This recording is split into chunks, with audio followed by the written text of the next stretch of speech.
Welcome once again to the Heart of the Matter, our TV program where we talk about real life, real people and real issues.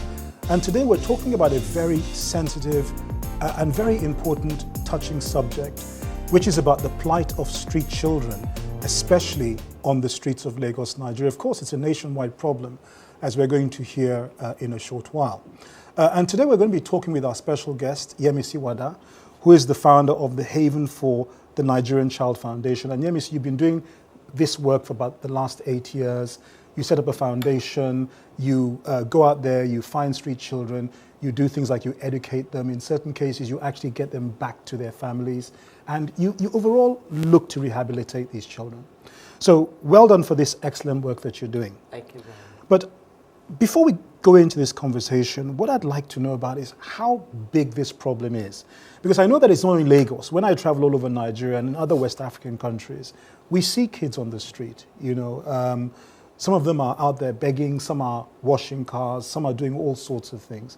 So how serious is the problem and how large do you think that problem is? Thank you very much.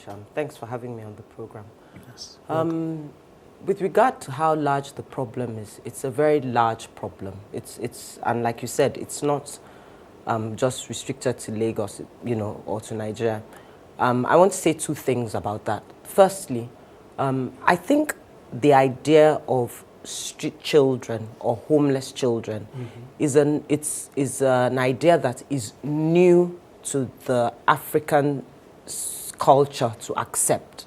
The reason I say this is because growing up, all of life, we're used to having an extended family system whereby families never lived in a nuclear world. There were always relatives who they trained and, that went on. But nowadays, because of urbanization, that isn't so frequent. I often tell people how I never grew up in my home with just my siblings and my parents, whereas I now live with my husband and my children and no extended family, just in one generational gap. So, but, because of urbanization, that extended family system isn't like that anymore. So you find children who are actually on the streets, not because they're vagabonds or anything, but they actually go on the streets to try and make a living.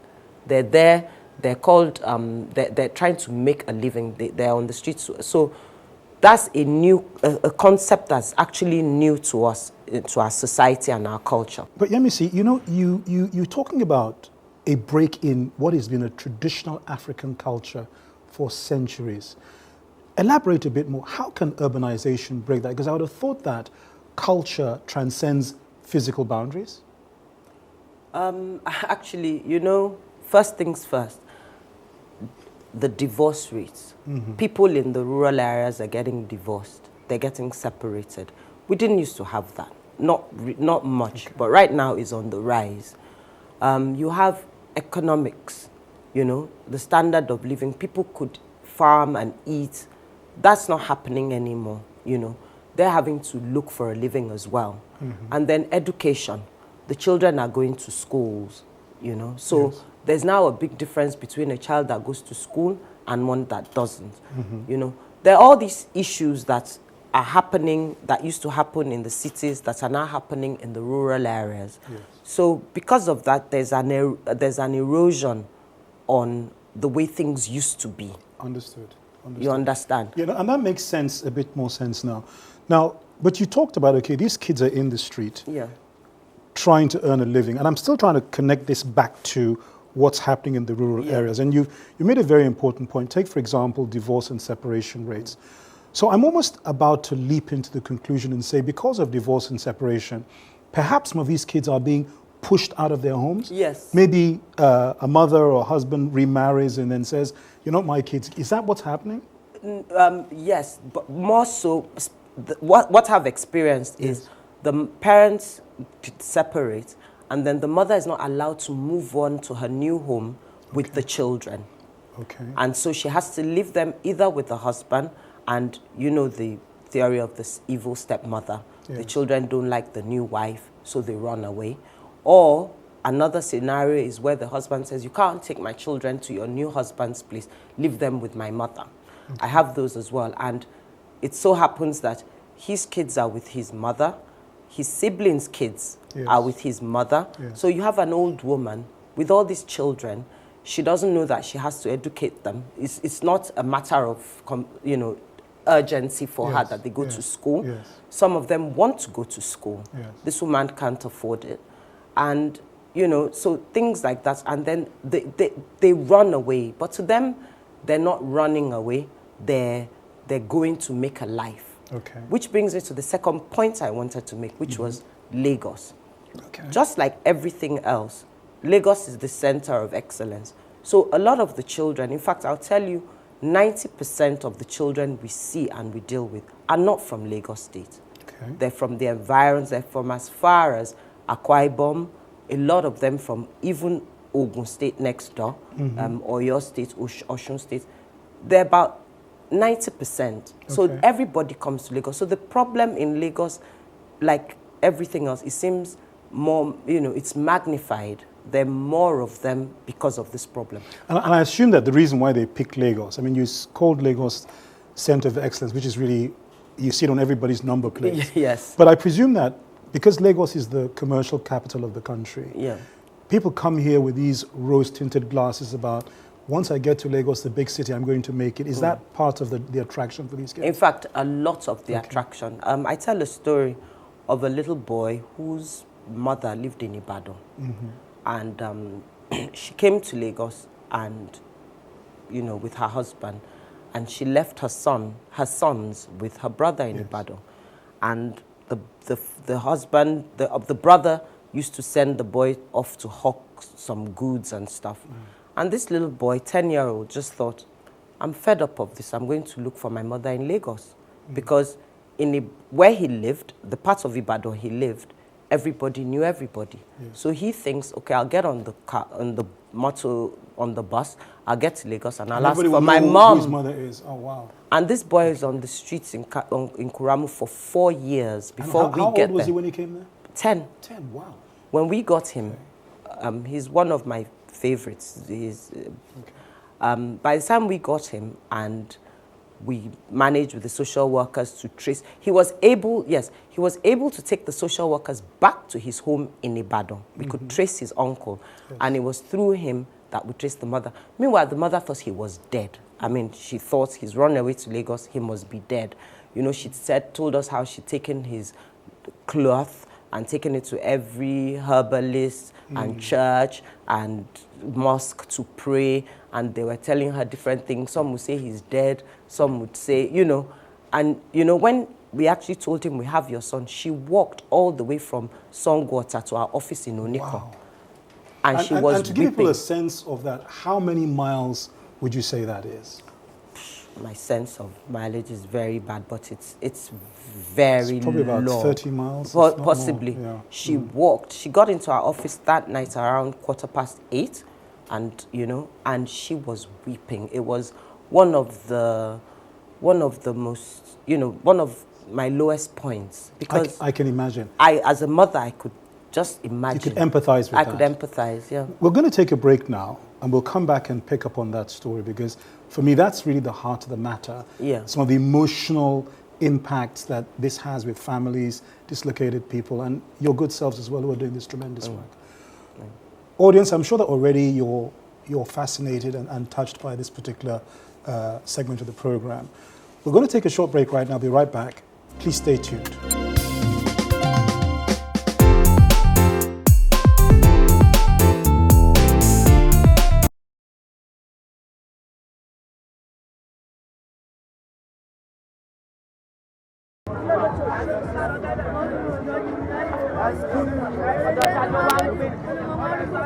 Ọ̀dọ̀ màmá arúgbó.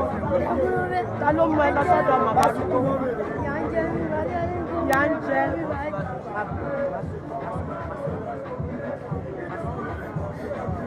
Níbo ló máa ń sùn? Inú mọ́tò ló máa ń sùn. Inú mọ́tò ló máa ń sùn.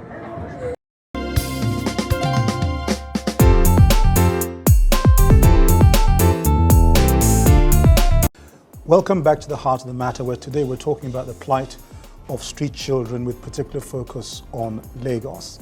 And we have with us our special guest, Mrs. Yemisi Wada, who is the founder of Haven for the Nigerian Children. Now, just before we went on a break, you were telling us about, a kid about 10 years old who'd left home, came to Lagos looking for, I think it was his mother, thinking everybody would know who, and you called him your favorite. Tell us a bit more about this young man. Who is he? His name is Bayo Salami. Okay. He's actually one of my favorites because he's one of the first boys we started with. Sure. And like I said, with such an emotional start and, how basic the story sounded. I just came to Lagos to look for my mom. You can imagine. Yes. His name is Bayo Salami. Okay, and where is he today? Today he's working. He's working with Dangote Cement. Awesome. And we tried to take him back into formal education, but he'd been out of the system for so long, it was difficult. So he chose a vocational route? Yeah. Which is equally valid. Which is what we've done with quite a few of them. As well. Yeah. Now, Yemisi, you were on the Heart of the Matter, this program, some years ago. Yeah. And just simply using that as a data checkpoint, if you look at how things were with street children then, because that's why you were on the program the first time, taking then and now, have things gotten better or worse? Unfortunately, I'm going to say worse. Okay, in what ways? Yes, it's worse in the situation that generally throughout the country, the economics are down. We've been on a, recession. Okay. And as we said, a lot of this major part of the problem of children leaving home is financial. Okay. So you can imagine that as there's been a recession, there are even more children on the streets. Sure. And then also help to get them into this, for NGOs like ours, working with them, access to funds, sponsorships. Okay. They've more or less thinned out to a zero. Okay. So, and even for us who run it, we have our own lives and our own livelihoods. Things have been tougher. So I want to, the truth is that things have just been generally tough. Yes. And of course, that once things get tough, the first thing that goes is CSR. Yes. So it's been tough, but we're still here. Okay. I mean, we'll talk later on about some of the things that can be done to help improve the outlook, because it's not only just maybe government that can provide support. Oh, yeah. Volunteers, they do. Oh, yes. Sometimes people, they donate. So we'll talk about that a bit much later. But Yemisi, I've known you for, it's almost 30 years, isn't it? Yes. Way back in our youthful days in England. Yes. It's about 30 years. Yes. And if anybody told me you'd ever be doing this, it would never, ever have crossed my mind. So I'm very proud of you for a start. Thank you. But I understand you've been doing this about the last 8-9 years. Is that right? Yes. So tell us, what led you to establish Haven for the Nigerian Child? And tell us also, what exactly does this organization stand for? Okay. Well, basically, if I was told I'd start this 12 years ago, I'd have said no. Maybe, But really what happened was and that's part of why I keep talking about it, is because up until my own experience, I did not realize that we had this problem. Okay. It just started my birthday. I was going to give out food packs. And just in Victoria Island, I realized that we were attacked by this group of young boys, and I wondered where they came from. And it turns out that they were from Kuramo Beach, and they lived there. And at that time, I wasn't working. I just had a baby, and I was home. And I was curious, and I went out in search of them, and I saw this. So they attacked you, and then you went looking for them? Yeah, well, they didn't attack us. They attacked us for the food packs we had. Oh, I see. Okay. So they were hungry? They were hungry. Okay. And so I went looking for why they were on the streets, because I just didn't get it, And it was when I got there that I saw there were like 358 boys living rough on Kuramo Beach, living in, sort of cardboard boxes on the sand at the beach. I just didn't understand it. And then I started to speak to them, and then found out that we had this serious problem. Okay. And so what we stand for, thereafter, when I found out about it, I got I just couldn't let go. You know, like I say, I'm a mother, and for me, I have 5 children, and my fear is always been having, you know, dying and at a stage where they're so young, you wonder what would happen to my children. And I just felt, well, I'm around now, and these are some children who I don't see their mothers. So if I do my bit, you know, God, I pray, God forbid that happens to me, somebody would, my children would find grace and favor. Yes. And I say to people, maybe it started with that selfish thought, but it hasn't left me. Sure. You know. Well, it sounds to me, whether it's a selfish thought, whether it's a maternal instinct, whether it was pure curiosity, it's given birth to something really powerful. Very powerful. And, you know, if you look at it scripturally, the Bible talks about, suffer not little children to come unto me, for theirs is the kingdom of God. And I believe that really when God wants to reach out to people, he often uses other people to reach out to them. And it's not only the people who receive succor that benefit, even those who give. So your prayer is a powerful one, and I pray that, you know, you'll never have to experience that, but even if you did, that your prayers will be answered. So curiosity, maternal instinct, selfishness led you to go and talk to these kids. You met them for the first time. Describe that encounter. I mean, was there like some fear? Was there some friction? How did you build trust with these kids sufficient for them to let you start working with them? You know, before coming to the program, I just thought, you know, Yemisi, you've taken so many children, at least 33, back home successfully. And it's only 3 of them have not stayed home. Okay. And I'm thinking, what could it be? And it's just today that I thought about it, that perhaps that was, you know, everybody, that must be have been my purpose. Because never did I think I would be doing this. If I've always had advocacy in me, but not in this way. Yes. If other things, maybe women's rights, I never thought it'd be in this way. Yes. So having been in this way, to answer your question, I was never fearful of them. Okay. I was never, and I always empathized with them. I got on very well with them. In fact, when we started, I didn't start the organization immediately. Okay. I had a younger cousin of mine who worked in a church group, and apparently they actually used to go to these places and minister to these children. Okay. So I pulled some of them together and we went all around. We prepared questionnaires, and I think that's where my legal background came in. I prepared questionnaires and, you know, just questions, their ages, where they lived, what brought them out of home. Okay. So, you know, since the food packs was what got me them in the first place, this is what I used to do. I'd make some food packs, and then I thought, children, music. So the first day we started, we got them, we all had on our T-shirts and our jeans, and we made these food packs, and we got a DJ and got on the bus, went to Obalinde, went to Agege to the train tracks. We went to Ojuelegba.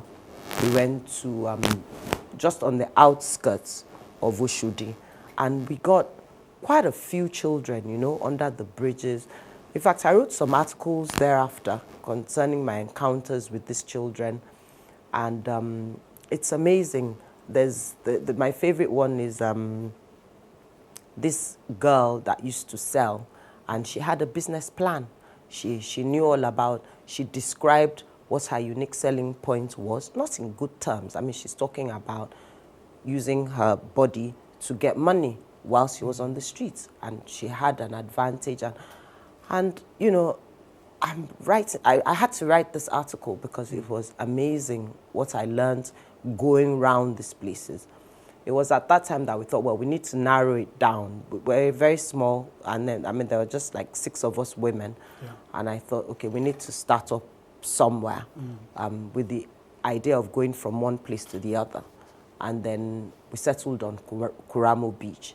In the meantime, I went back. I went to England and also in Abuja to do a course under Save the Children, the organization, the charity organization. I did some stints with them in London and then also with their office in Abuja.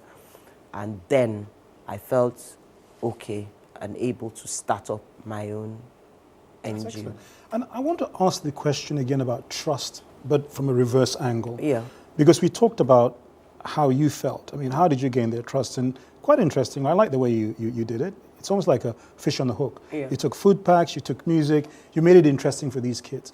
But did you at any point in time feel that you had to do things to earn their trust? Yeah. You know, beyond, excuse me using the phrase, the gimmicks. Yeah. How did you do that? How did you almost become like a mother to them? That's what Yeah. I want to say, that I only realized today Okay. that it's a calling. I don't know how I did Yes. it, but I developed a rapport. I sort of, because, you know, they don't trust you immediately. Okay. Even the Kuramo Beach we went, I mean, at every given time, you might find 150 boys today, and then you go on Wednesday, you find 150, but they're not necessarily the same 150 boys you see the Yes, first day, the because first they day. move around. And, you know, what we used to do was, okay, we'd only give packs to the same boys we saw the last time. So with that, there was continuity. It was like, oh, you saw me last time, you saw me last time. Yes. And then when you start, today his name might be Bobby. Yes. By the next time is Shegun. By the next time. But when they see something in you, I think with me, they saw that I really cared. Yes. You know, I came down to their level. I understood. I wasn't judgmental, and I wasn't preaching. I wasn't there to convert them. I wasn't there to tell them about religion. I just wanted to know. But one thing I want to bring out there, because you said you don't know how you did it. Yeah. And I think much earlier on I talked about God working through people. Yes. I mean, there's a scripture that comes to mind, which is, I think it's Philippians 2:13. It is him that works in us to will and act according to his good purpose. And, you know, God just doesn't give you more than you can do. When he wants to work through you, he equips you fully. Yes. And I put it to you that the Holy Spirit has been working through you. This is a good time for us to take a break. We're going to come back and still take this even deeper. Okay. Look, audience, I hope you're really, really, really learning a lot from this. Whatever the motives were or are, doing what God leads us to do has always got to be a critical part of our lives. Look, we'll be back in a short while. Stay tuned.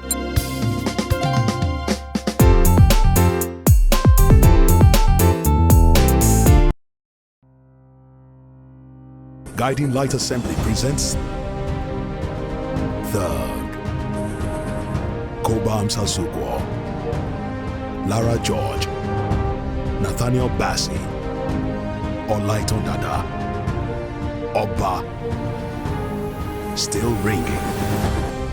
The voice of his light at Guiding Light Assembly, Parkview Estate, Ikoyi, Lagos. 7 p.m. prompt, Friday the 18th of March 2016. Thug, this house under God.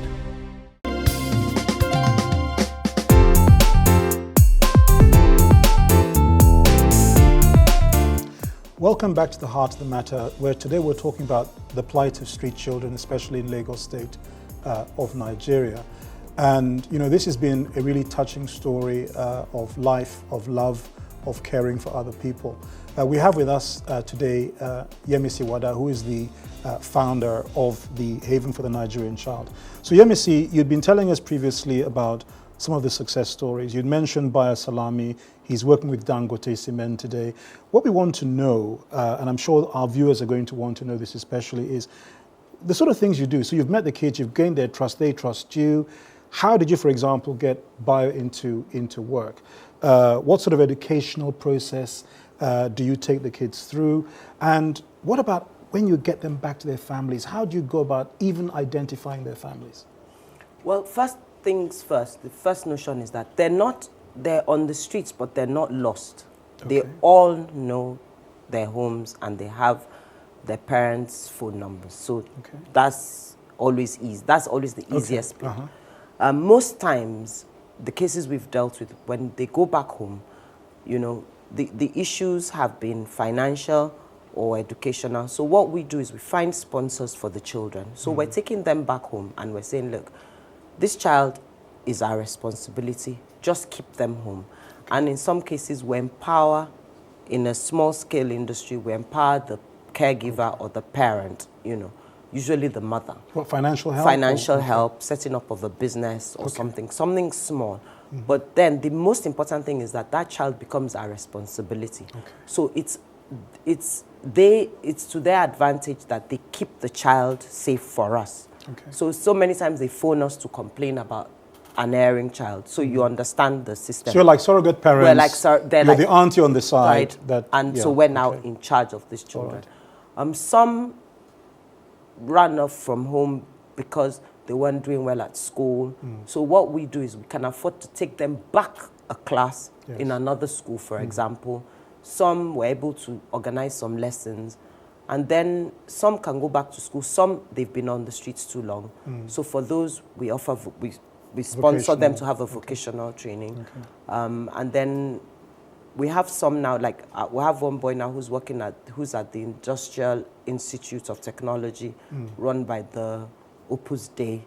And some are in school, and then, but we have quite a few success stories who are working. We have some in GTI, we have this industrial training, we have two that work for lawyers, firms. That's awesome. And the first set of children, they're going to take their jam in June for those who are continuing in formal education. That's awesome. And just focus for literally speaking 10, 15 seconds on the family reunions. Is it like the prodigal son coming home when they get back to their families?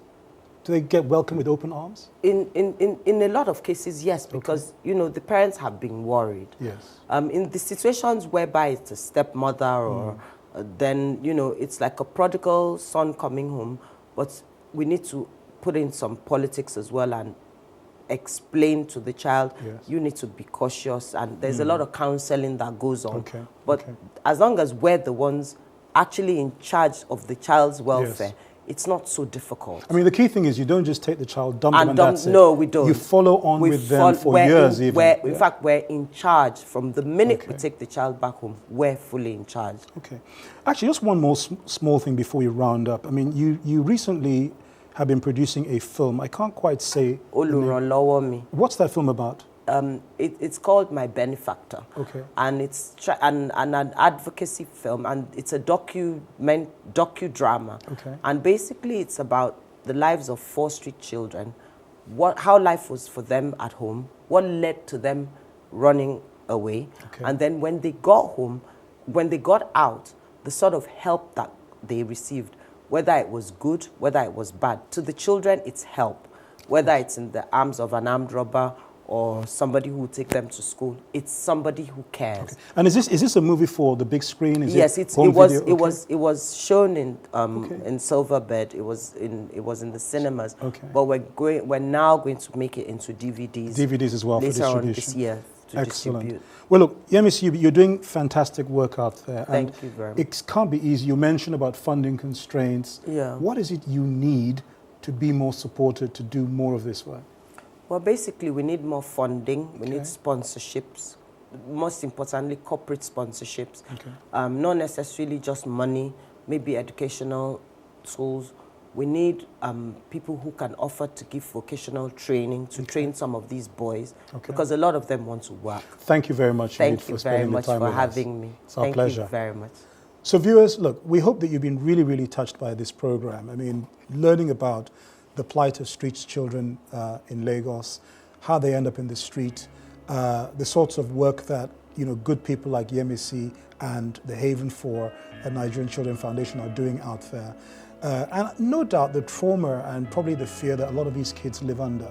At the same time, it's wonderful to hear about the success stories. Many of them have gone into formal education, vocational training. Some are in full-time work as it is. And that shows you that, you know, there's nothing that's impossible for God, even if it's impossible for man. And of course, for this work to continue, it needs a lot of help. It needs a lot of support. You've seen the information, how you can contact Yemisi and her colleagues.